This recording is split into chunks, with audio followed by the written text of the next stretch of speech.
Salut à tous, vous êtes bien sur la chaîne Influx Crypto, ici c'est Tonton Yori, et aujourd'hui on fait l'actu.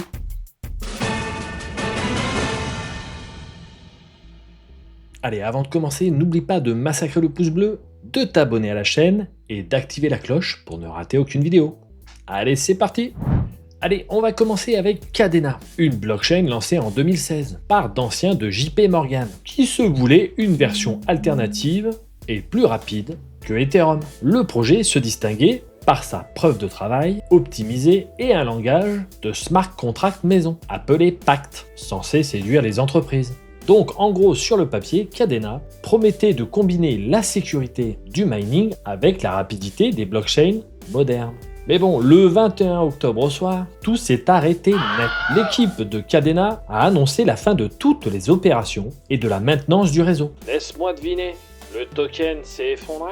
Alors oui, et pas qu'un peu. Le token KDA s'est effondré de plus de 60%. Et tout ça en moins de 2 heures, passant de 0,2 € à 0,08 €. Sa capitalisation a fondu de la même manière, de 110 millions d'euros à 26 millions, soit 5 ans d'efforts effacés en une soirée. Bon, si on regarde un peu dans le détail, le projet était déjà en perte de vitesse depuis plusieurs mois. La TVL était passée de 8 millions à 156 000 € en 2025. Ouais, donc tout le monde s'était déjà barré.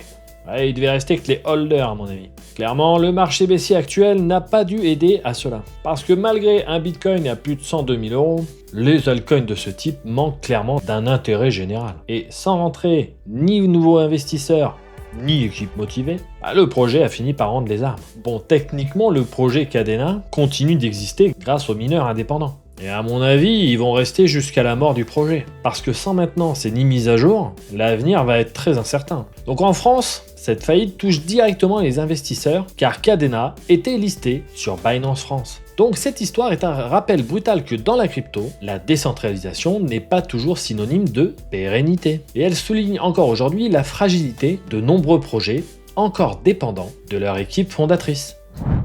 Allez, l'or en chute libre, et Bitcoin qui en profite. Hier, l'or a perdu plus de 6% de sa valeur en une seule journée, passant de 4 074 € à 3 831 € l'once. Ce mouvement représente plus de 1100 milliards d'euros effacés de la valeur globale du marché de l'or. Alors la cause principale serait la Réserve fédérale américaine qui maintient ses taux d'intérêt élevés, refroidissant les marchés. Les investisseurs se détournent donc logiquement des actifs jugés immobiles, comme l'or, pour chercher plus de rendement, comme le Bitcoin par exemple. Et le résultat s'est pas fait attendre. Plus 3,5% pour le Bitcoin en 24 heures, avec un prix autour des 102 900 €. Alors ce n'est pas la première fois qu'on constate ce genre de rotation. En 2020 déjà, pendant la pandémie, Bitcoin avait surpassé l'or de 300% en performance annuelle. Et aujourd'hui, avec la digitalisation croissante et l'arrivée massive des ETF, la comparaison revient en force. Les partisans de Bitcoin rappellent que son offre est limitée, transparente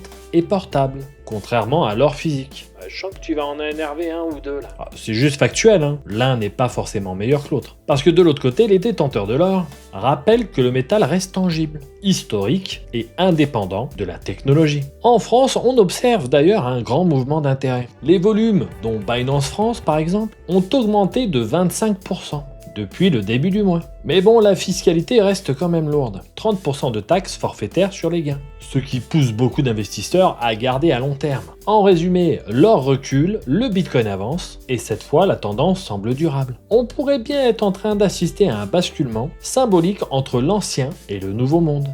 Alors, le boom des ETF crypto passe au premier plan. Et oui, selon Bloomberg, pas moins de 155 demandes d'ETF crypto sont actuellement en attente d'approbation. En tête, Solana avec 23 demandes. Ah ouais, ils ont faim ceux-là. Ils ont senti qu'il y a de l'argent à se faire. Et oui, on parle bien de Solana, cette blockchain ultra rapide, capable de traiter 65 000 transactions par seconde. Et bien désormais, elle attire des investisseurs institutionnels. Alors les analyses estiment que 75% de probabilité qu'un ETF soit approuvé prochainement, avec un potentiel d'entrée de capitaux entre 2,7 et 5,5 milliards d'euros.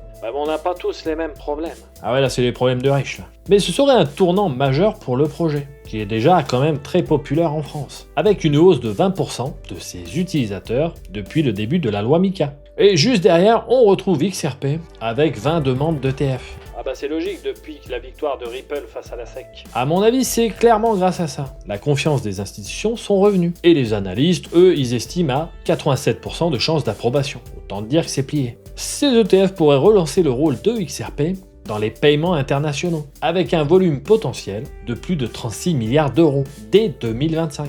Quant à Bitcoin, il reste la référence, 23 demandes supplémentaires en cours d'examen, malgré un marché déjà mature, avec plus de 92 milliards d'euros d'actifs gérés via des ETF existants. Les géants comme BlackRock et Fidelity continuent d'injecter des milliards, preuve que la finance traditionnelle ne se contente plus d'observer la crypto. Elle y participe activement. En France, ce boom est clairement perceptible. Les prestataires de ces actifs numériques, agréés par l'AMF, se multiplient et 33% des Français déclarent s'intéresser à la crypto, qui est une bonne chose. Les volumes sur les plateformes ont augmenté de 25% et les portefeuilles hardware restent la référence pour sécuriser ses avoirs. Bon, cependant, les risques persistent. 184 millions d'euros volés cette semaine dans divers hacks rappellent que la sécurité reste primordiale, même dans un contexte d'adoption massive. En tout cas, ces arrivées d'ETF sont de très bonnes nouvelles pour l'adoption de la crypto. Allez, j'en ai terminé avec cette vidéo. Si elle t'a plu, partage-la un maximum.